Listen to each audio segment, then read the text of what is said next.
I'm going to be showing you 10 awesome albums that are going to be turning 50 in 2026. Come in and see which ones are.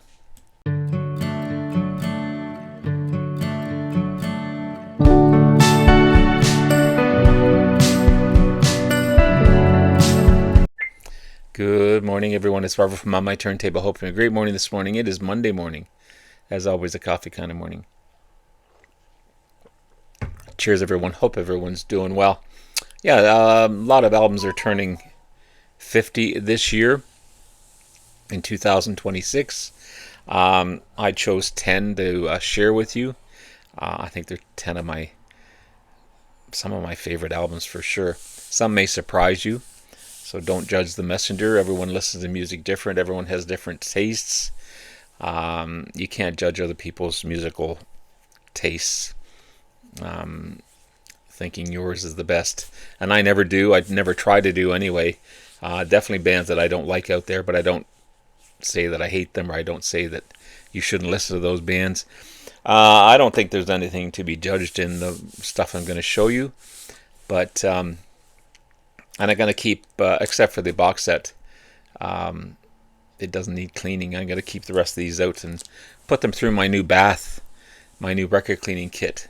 I got a ton of stuff to go through to clean, man. It's kind of overwhelming. I think I'll be here forever. But I think as I pull albums out, I'll clean them. Just a smart way to do it, I think. So let's get started.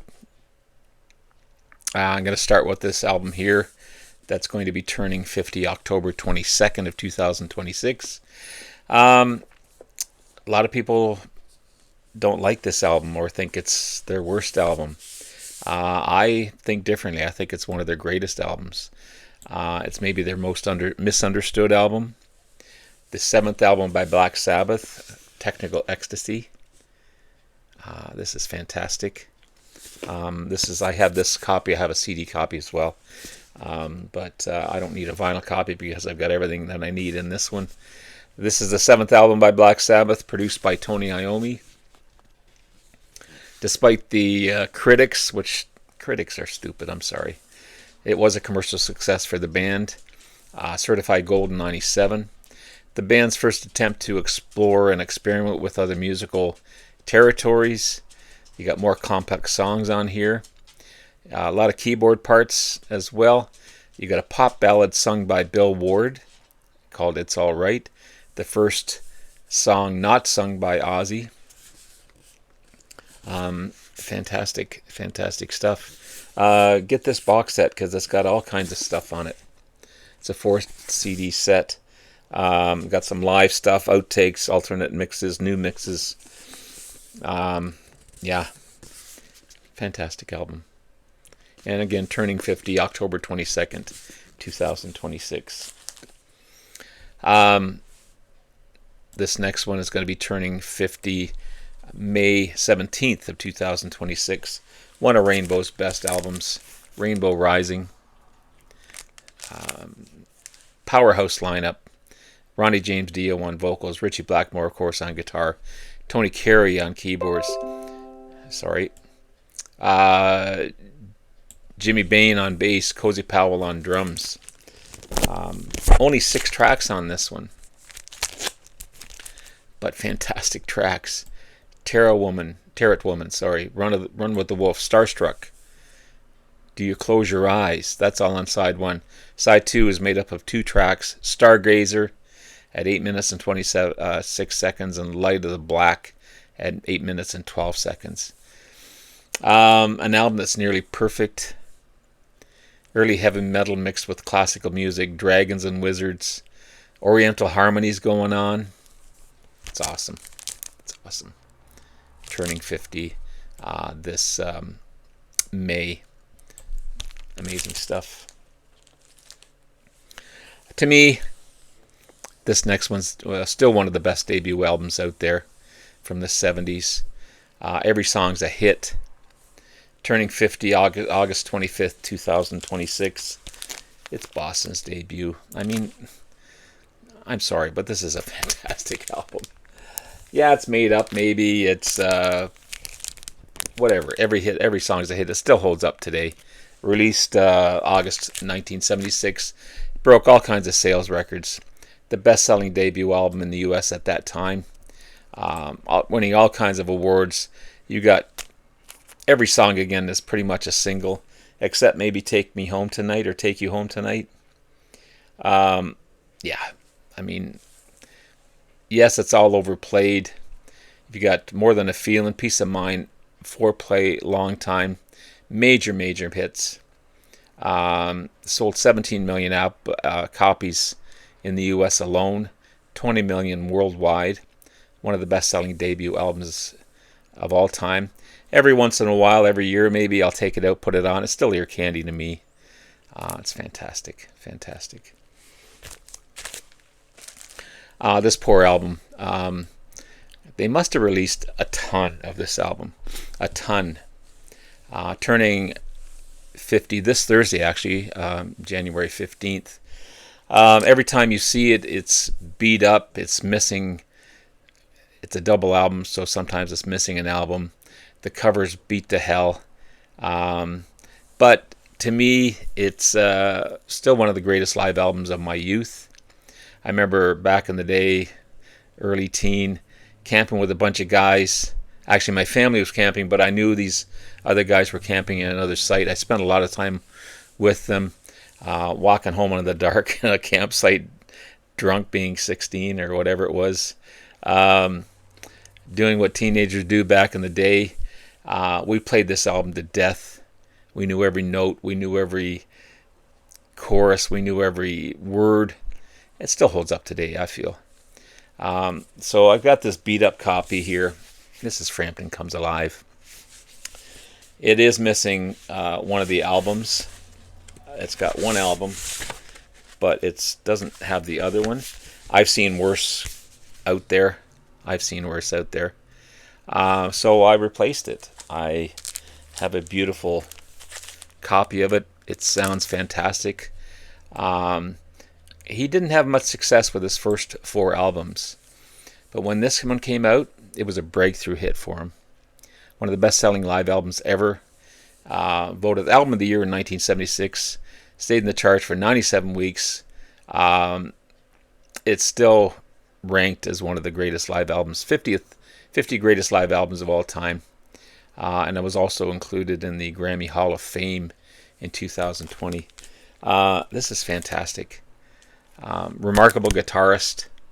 The songs are catchy. It's the first time you hear that talk box, or one of the first time you hear the talk box. The crowd is so involved in this one.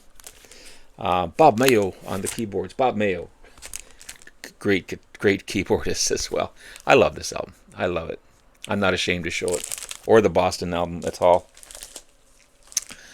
This next one, I'm waiting for the box set of this one, because it should arrive. I'm hoping this week. It is. This is part of it. This is Blue Oyster Cult's Agent of Fortune. Going to be turning 50 May 21st of 2026. The 4th album by Blue Oyster Cult. Platinum selling album. I think maybe their most commercially successful album as well. Of course, you got the big overplayed hit, Don't Fear the Reaper. But that also helped them become a bigger concert attraction after the release of this album. It's still a staple of classic rock radio. That's why I don't listen to classic rock, because you probably hear it 10 times a day. This one here is probably their only album that features at least a lead vocal performance of each of the band members.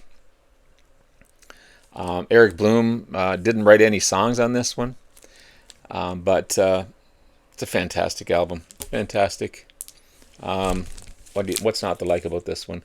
This Ain't the Summer of Love, True Confessions, Don't Fear the Reaper, ETI, Extraterrestrial Intelligence, The Revenge of Vera Gemini, Sinful Love, Tattoo Vampire, Morning Final, Tenderloin, and Debbie Denise.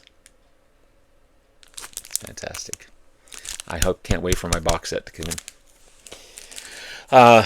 Another great album turning 50 this March. Actually, sorry, this 23rd of January. 23rd of this month. The 10th album by David Bowie, Station to Station. This is regarded as one of his most significant works. But like Alice Cooper, he was dealing with a lot of drug addictions. Bowie was. Mostly cocaine, and he doesn't remember much about the production of this album. It's remarkable that these guys, so talented, like Alice Cooper and David Bowie, that can be just so strung out in drugs but still produce a fantastic album like this. I don't know. Only 6 tracks on this one. Station to Station, Golden Years, Word on a Wing, TVC 15, Stay and Wild as the Wind. It's an avant-garde art rock album for sure. Took me a couple of listens to get into it, but once I did, I was hooked. Excellent musicianship as well on this album. There's so many great players on this one. This is a remastered copy on the Parlophone label, but fantastic. Following up, the Night of the Opera, and turning 50 on December 10th of this year, 2026. We've got their 5th studio album by Queen, A Day at the Races. This is a fantastic album. You can't compare it to Day at the Race. A lot of people do. A lot of people compare it to Night of the Opera, Day at the Races. To me, it's 2 separate albums, even though they are kind of bookends, if that makes any sense. It's their first album self-produced. They didn't have Roy Thomas Baker on this one. It's again a companion to A Night at the Opera. Both their names, Night at the Opera and Day at the Races, took the names from Marx Brothers films. Great early, I don't know when they came out, the Marx Brothers, way back in the day. Great comedy team. Similar packaging, similar musical themes. Unfortunately, this one kind of lives in the shadow of Night at the Opera, but I'd argue it's just as good. 2 huge hits on this one, Tie Your Mother Down and Someone to Love. Also, You Take My Breath Away is so good as well. This one was voted 87 out of the 100 greatest albums of all time. And it's a more mature album than Night at the Opera, for sure. It doesn't have the little ditties that Night at the Opera does. It stands on its own to me. Yeah, Tie Your Mother Down, You Take My Breath Away, Long Away, The Millionaire Waltz, You and I, Someone to Love, White Man, Good Old Fashioned Lover Boy, Drowse, Tio Toriatel, Let Us Cling Together. Yeah. All titles composed, arranged, and performed exclusively by Queen. Beautiful album. Another album turning 50 this March 31st, 2026 is Presence by Led Zeppelin. It's a great album. Many people think it's not, but I think it's great. The 7th album by the band. It was a commercial successful album for the band as well. Triple platinum certified in the US alone.